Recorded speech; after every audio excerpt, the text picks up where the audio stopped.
Hello. Today, it's Lindsay here. Today I'm with Jonathan Kattenburg. Jonathan is a life and wealth coach. He's an author. He's also an adventurer of extreme events. He prefers the cold, by the sound of it. The rooms at our hotel in Heathrow are going to be a little bit warmer for you, Jonathan. So thank you very much. More comfortable or uncomfortable.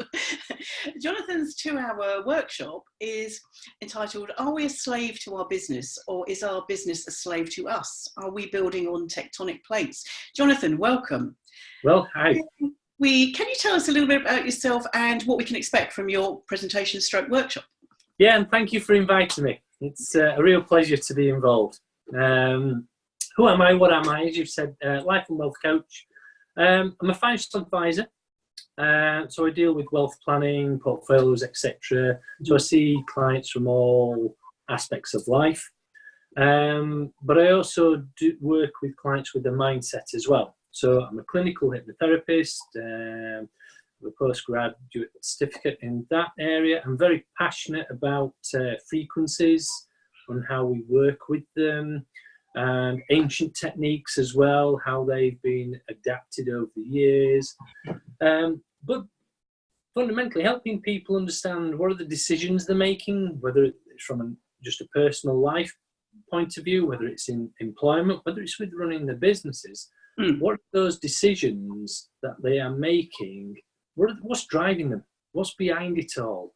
And as with any careers, professions, people are very great at the things that they do, but actually, who is it that's behind the scenes driving them and getting them where they want to be? So I feel very privileged with the role that I have in life. But as you've alluded to earlier, I'm also an adventurer. Yes. I enjoy life. So when I'm not injured, I can be seen often at the night time on the Yorkshire Three Peaks, walking it alone, just having my own time and space. Wow. And there's nothing more bliss than walking in the stars, I can tell you. I bet, yeah. Yeah. Sounds lovely. Yeah. So the session is going to be an interesting, I hope it's going to be of an interest to everybody. It's going to be interactive. It's going to be challenging. It's going to, for anybody that attends, it's going to get them challenging themselves. It's not there to make anybody uncomfortable. It's there for the questions to be raised. Mm-hmm. What is that journey they're on? What is it they're wanting to achieve? I often see a lot of people talking about, well, I want more clients, I want more this, I need more income, I need to do this, I need to be busier. And I have to sometimes just say, well, hang on a minute, let's just take a step back here. Fair enough, you might need 15, 20 more clients a month or a week or every 2 weeks, whatever it may be. But why do you need it? And then what are you doing with the proceeds from that? And how are you structuring everything? One of the key things, you'll have to bear with me, Lindsay, because I can shoot off at tangents. I get really... I'll bring you back if necessary. One thing that 20-some years ago, when I got into financial services, advising clients on their wealth, one thing struck out was that people were going on holiday or leading up to retirement, and they were becoming ill very quickly. Mm-hmm. And we see a lot of this with the teaching professions and medical practices as well. Yeah. And people in senior management working very hard right up to the point of holiday, and they spend the first 3 to 5 days poorly. Magnified that up to retirement, and then we see the real adverse situations or experiences where we see people we love and know and have known for many years, great examples in society and work and so on, work very hard, but all of a sudden things go wrong for them health-wise when they hit retirement. And that sent me on a journey some 20-some years ago. And that was one of the key things why I went into hypnotherapy as well, to understand the unconscious mind and why people were making decisions. So I make no excuses with my talk and the session, and that's why it's 2 hours long, because it's going to be interactive. It's going to get people working together. It's going to look at how they're creating their practice and how they're working with clients new and old as well, and how they're generating new clients if they need new clients. But also, what are they doing with the existing clients as well? And so a lot of questions will be raised. We'll look at some examples, and it won't be me at the front of the room just doing all the work. it's designed for everybody else to do a bit as well. We have been warned. Be warned. Bring a pen and paper, and you might need your calculator on your smartphone. Okay. It's really interesting about what you say about people being ill. I have quite a few friends who are teachers, and the minute they go on to half term or their school holidays, they get colds every single time. And that's just horrible, isn't it? It really is. It is, but I find, and this is one of the other reasons why I wrote the book, How to Build Tectonic Plates, because I find a lot of approaches to life, if they don't secure, from a metaphorical point of view, if they don't secure the tectonic plates in the mind, as we know in the the geo world, whatever the phrase is, tectonic plates in the planet, if they shift, nothing stops them. It won't. There's nothing in this world that can stop. But the mind's very similar, as we know, as hypnotherapists, mindset specialists. If that deep-rooted programming that's underneath is not secured properly and dealt with, when they're putting themselves under such duress and they get to the holidays, and you're right, teachers are a prime example, and they do great work out there, but they suffer tremendously with their health. And sometimes, if they're just shown the signs and how to work with their programming and work with their immune system from a mindset point of view, then they're not switching themselves off when they come to holidays and suffering with illness. Yeah. And I know I'm preaching to the converted, Lindsay. It's really frustrating and interesting what you say about, when you decide how many more clients you need. I remember when I first started all those years ago, people used to try and sell you advertising all the time. Not so much now, but certainly.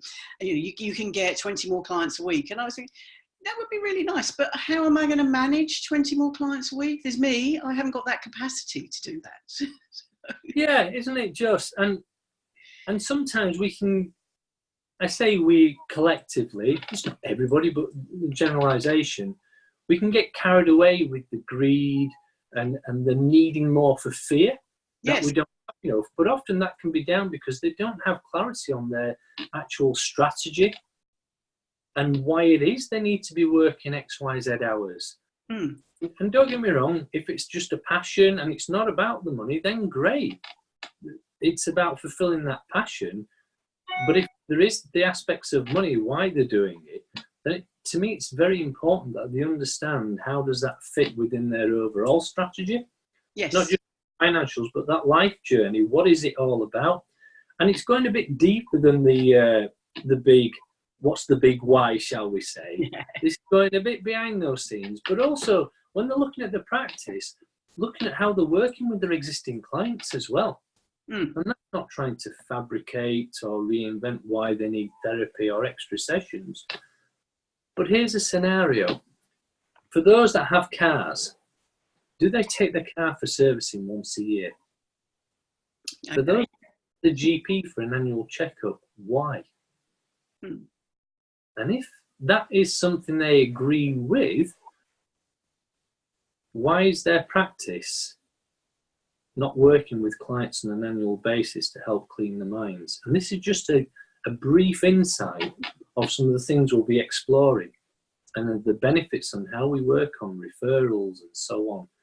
So all these are just, and I just want to give a bit of an insight. Nice teaser, yes. Yeah, because it's common themes that crop up. And you hit the nail on the head about marketing. It's all very well spending thousands and thousands on great marketing plans that are the all new fandabidozy approaches, but do we really need to be putting that amount of money into that when we can create it from an organic source? Yes, and they are really expensive at times, aren't they? But yeah, absolutely. We have the clients. Because we would do that if you were in any other business. We would be add-on sales or growing what we have, client retention. But sometimes we client, she's fine now, off you go.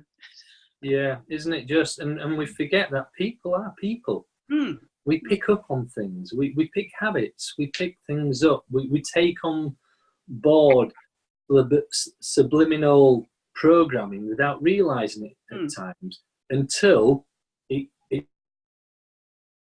shows Yes, itself. yeah. I remember when I first started, if a client came back after a few months, I think, oh my goodness, what's gone wrong? But they've come back with something else, or they've come back to experience some nice relaxation. I do a sort of special mind massage, a bit of a clean around your mind. And now if a client comes back, I love it. I absolutely love it. And actively encourage them to come back. And it's just so nice, isn't it? It is, because they feel part of a support system. That means they just get that checkup. Yes, yeah. And if there's and when we dig around into Pandora's box, shall we say, if there's anything looming in there, we can process it and deal with it appropriately. And I say we because it's ultimately the client that's they're doing the work. But we're the facilitators sometimes. Yeah. So there are certain things that are being missed in practices, and I want to just add as much value within that 2-hour session. Excellent. So you're, I've just mislaid what day I put your presentation is. But I believe it's Saturday morning. Saturday morning. But we will make sure that we put that on there. So thank you so much, Jonathan. So you're welcome. Pleasure. Listening, pen and paper and your calculator, or your phone with your calculator. Yeah, be awake and be prepared to be interactive. Interactive, excellent. Thank you so much, Jonathan. And it's not long now. It's we're into the 30 odd days now before. We are. It's great. I'm so excited. It looks such a good. Once again, a good event, great event with so many great speakers offering so much value. I'm pretty psyched to be there, shall we say, and listen and learn from the others. Yep, that's exactly it. It's the opportunity to chat with so many different people that we wouldn't normally cross paths with. It's fantastic, isn't it? It really isn't it just? Yes. Looking forward to it. Thank you very much, Jonathan. It's a pleasure, Lindsay. Thank you. Bye.